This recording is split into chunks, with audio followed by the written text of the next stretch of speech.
नात माझ तुझ जसा मासान पाणी, दोन देह एक जीव जगा वेगळी कहाणी. नाही कळलं तुला, नाही कळलं मला, नाही कळलं मला, नाही कळलं तुला. कधी जुळल्या या रेशीम गाठी, तुझ्याच साठी, तुझ्याच साठी, तुझ्याच साठी, तुझ्याच साठी, तुझ्याच साठी, तुझ्याच साठी, तुझ्याच साठी, तुझ्याच साठी.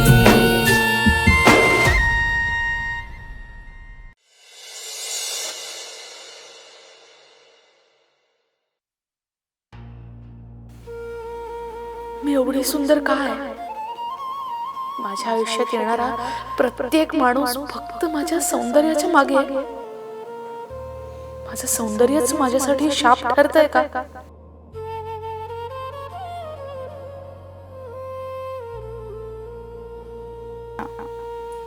प्रत्येकाला मी हवी, कोणाला प्रेम म्हणून. सायली, मी तुझं कसं पटकन ऐकतो तसं तू पण माझं ऐक. सायली, अगं माझी मुली बघ.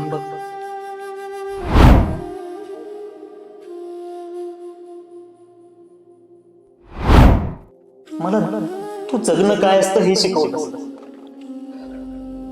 खरं प्रेम काय असतं हे तू शिकवलंस सायली. कोणाला हक्क गाजवण्यासाठी. चांगला आणि खरं खरं हेच व्हायला हवं होतं. कळतंय तुला? श्रेयसी, तू काय बोलतोयस? तुला कल्पना तरी आहे का मला काय वाटतंय ते? अरे राधा माझी मैत्रीण आहे, ती माझं आयुष्य मी नाही जगू शकत तिच्याशिवाय. सायली,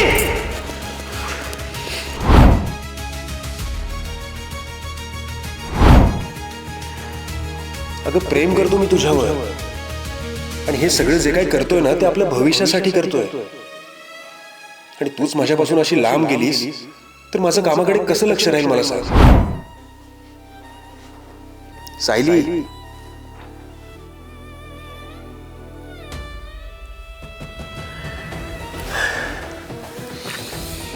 ठीक आहे, तू काहीच नाही बोलायचं ठरवलंस का? तुझ्या त्या मैत्रिणीमुळे आहे ना तू आपल्या नात्याची राख करते असे लक्षात ठेव. निघतोय मी, पोहोचल्यानंतर फोन करतो. जमलं तर उचला, बरं होईल. तर कोणाला फक्त आधार म्हणून. सायली, जगात जर स्त्री आणि पुरुष हे नियमच नसते ना, तर तुझ्यासारखी मैत्रीण माझी प्रियकर व्हावी अशी माझी इच्छा असते.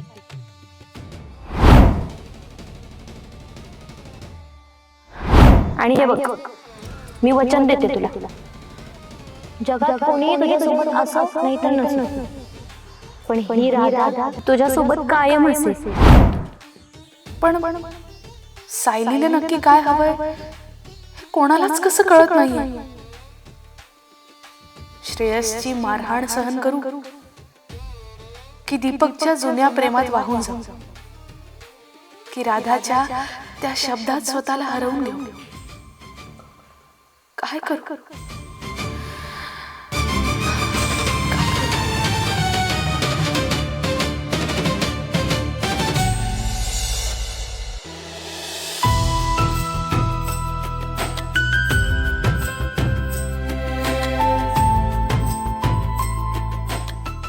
सायली, तू ठीक आहेस ना? राधा, राधा तू इथे? अगं, मला ना कसली तरी भीती वाटत होती.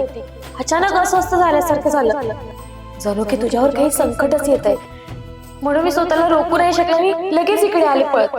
राधा, राधा मला खूप भीती वाटत होती ग. बरं झालं तू इथे आलीस.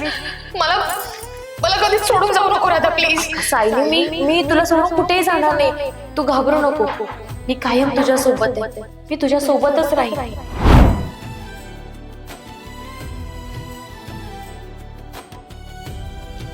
का कुणास ठाऊक, पण मनाला सारखी उरवर लागली.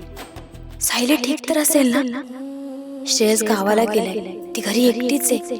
त्यात तो दीपक तिच्या आसपास घुटमळतोय. तिला भेटायला हवं का? तिला खरोखरच माझी गरज आहे का?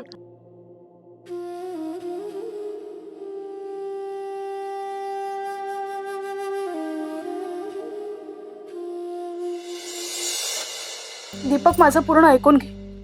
मी तुझी माफी मागितली ती तुझ्या भावनांसाठी, पण याचा अर्थ असा नाही की मी तुझ्या आयुष्यात परत येणार आहे. आता माझ्या मनात तुझ्याबद्दल फक्त आणि फक्त आदर आहे, प्रेम नाही. आता मी श्रेयसची बायको आहे. आमच्यात कितीही वाद असले ना तरी मी माझं नातं असंच सोडून तुझ्याकडे नाही येऊ शकत. अरे पण सायली, तो तुझा छळ करतो. दीपक, तो माझा आणि श्रेयसचा प्रश्न आहे.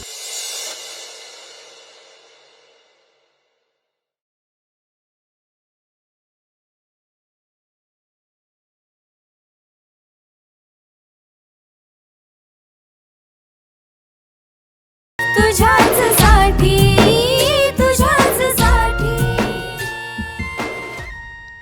का कुणास ठाऊक, पण मनाला सारखी उरवर लागली. सायली ठीक तर असेल ना? श्रेयस गावाला गेलाय, ती घरी एकटीच आहे. त्यात तो दीपक तिच्या आसपास घुटमळतोय. तिला भेटायला हवं का? तिला खरोखरच माझी गरज आहे का?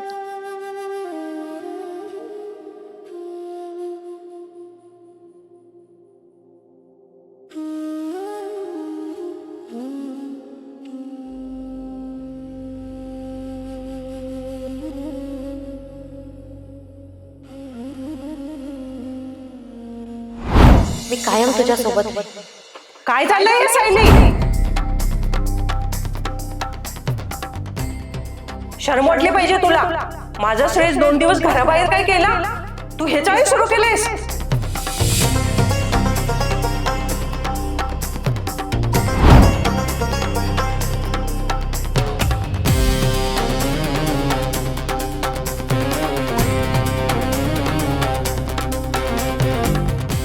कुलक्षणी कुठली? वंशाला दिवा देऊ शकत नाहीस. आता घराची अब्रू वेशीवर टाकतेस की काय?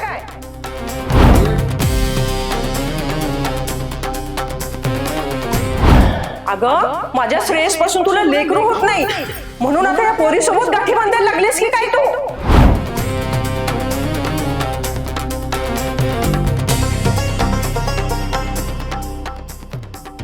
गप्प बैस. तुझे ते डोळ्यातलं पाणी आणि तिच्या हातावरची पकड सगळं सांगते मला. ए पोरी, निघ या घरातून आत्ताच. पुन्हा ह्या घराच्या पायरीवर दिसलीस तर पाय तोडून हातात देईल तुझ्या. आता श्रेयस आला ना, त्याला काय सांगायचं ते मी बघेल. नको, मी तिथे गेल्यावर सायलीवर काही नवीन संकट आलं तर? आजी आधीच संतापली. मी तिथे गेल्यावर त्या म्हातारीने मला काही उलटसुलट विचारलं तर?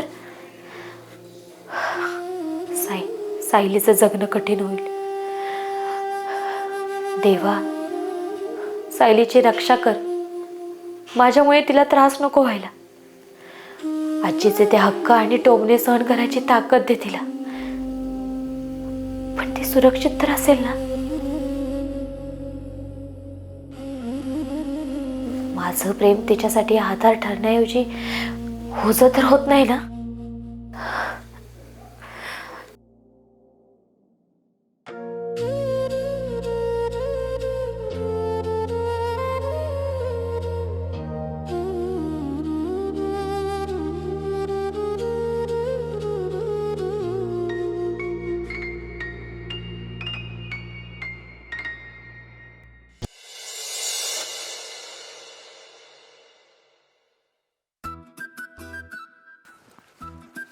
ओ शेठ,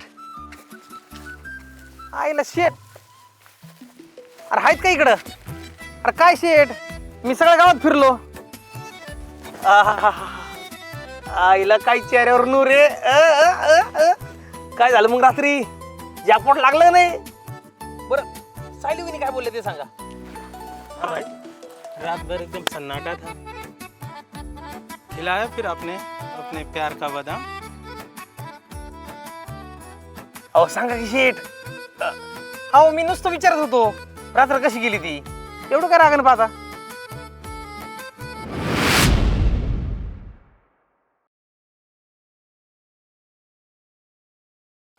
पंकज, ही तुझ्या वसुलीची किंवा पोरींच्या मागे लागायची रात्र नव्हती. दीपक, माझं पूर्ण ऐकून घे. मी तुझी माफी मागितली ती तुझ्या भावनांसाठी, पण याचा अर्थ असा नाही की मी तुझ्या आयुष्यात परत येणार आहे. आता माझ्या मनात तुझ्याबद्दल फक्त आणि फक्त आदर आहे, प्रेम नाही. आता मी श्रेयसची बायको आहे. आमच्यात कितीही वाद असले ना तरी मी माझं नातं असंच सोडून तुझ्याकडे नाही येऊ शकत. अरे पण सायली, तो तुझा छळ करतो. दीपक, तो माझा आणि श्रेयसचा प्रश्न आहे.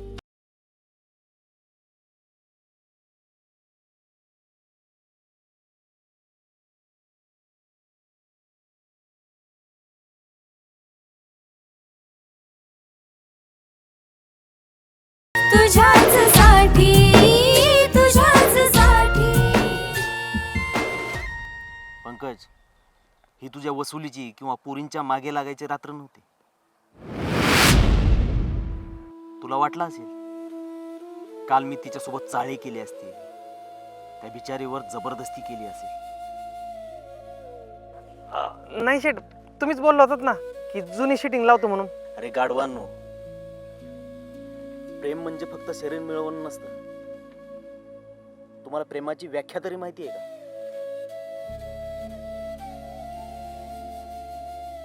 काल जेव्हा ती माझ्या समोर आली ना, तेव्हा तिच्या डोळ्यातील ती भीती बघून माझं काळीज फाटलं रे. मला जाणीव झाली की मी तिला इथं धमकावून आणलंय.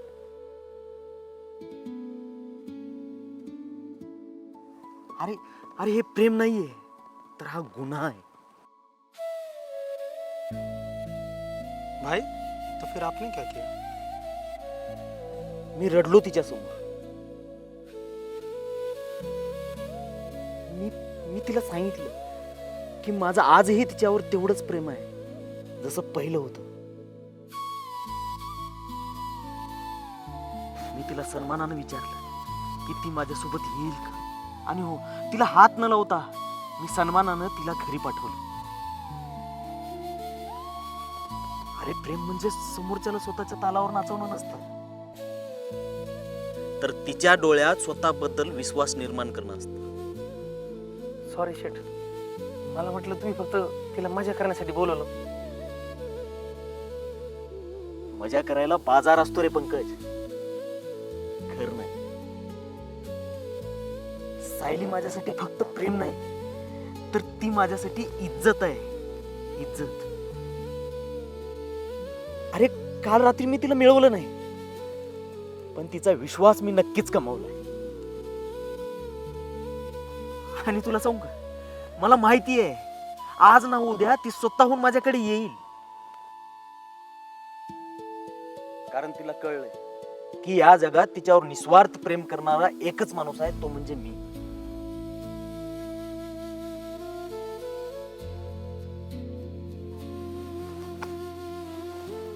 प्रेम तुम्हाला नाही कळणार, कारण तुम्ही कधी प्रेमच केलं नाही. चल येतो मी.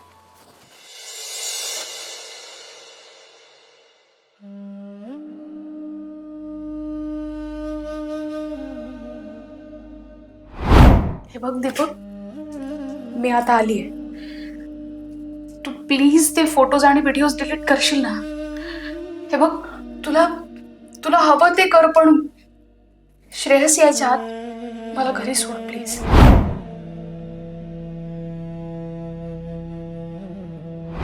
सायली, जेव्हा कॉलेजमध्ये रॅगिंग व्हायची ना, तेव्हा ती रॅगिंग मी ऍक्सेप्ट केली होती. ह्या दीपकने. का? तर तुला मारामारी आवडायची नाही म्हणूनच.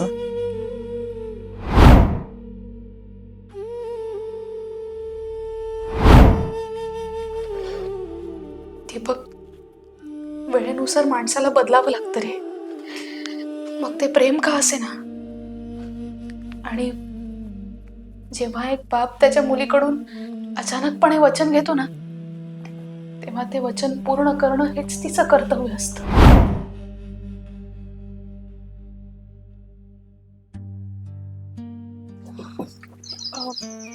सायली तू इथे? तुला उत्तर हवं होतं ना, मी उत्तर द्यायला आले. बोल ना सायली, काय ठरवलेस तू? तू येणार आहे ना माझ्यासोबत?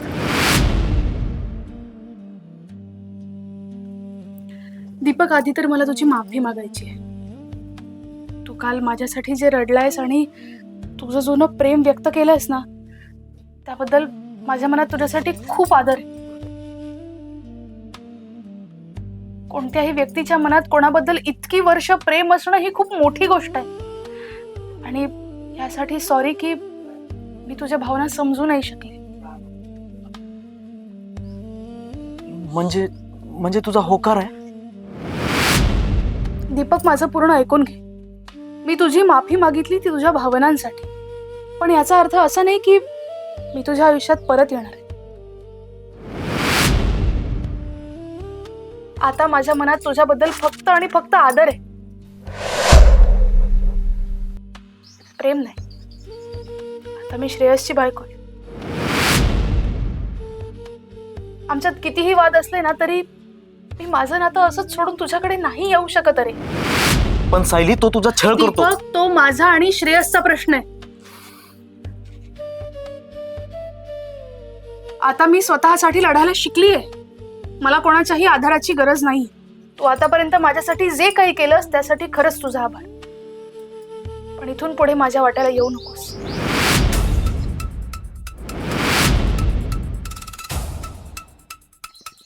मला माझी लढाई लढू दे. तुझा रस्ता वेगळा आणि माझा वेगळा. हेच माझं शेवटचं.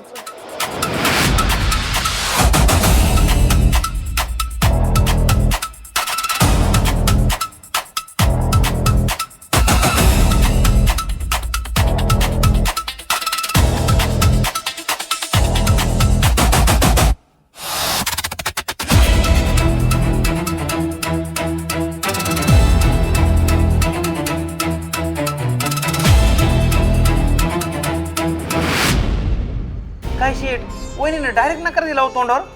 मला वाटलं होतं कालची रात्र बघून तरी हो म्हणतील. वहिनी लय कडक निघाल्या राव. गप्प बस. तिचं नाव घ्यायची तुझी लायकी नाही. ती फक्त माझी आहे. आणि वहिनी वगैरे नको म्हणू. तिनं मला नाकारलंय, या दीपकला. पण तिला माहिती नाहीये मला जे पाहिजे ते कसं पण मिळवलंय. मग ही सायली काय अपवाद ठरेल? अहो पण तिने डायरेक्ट सांगितलं ना तिचा रस्ता वेगळा आहे म्हणून.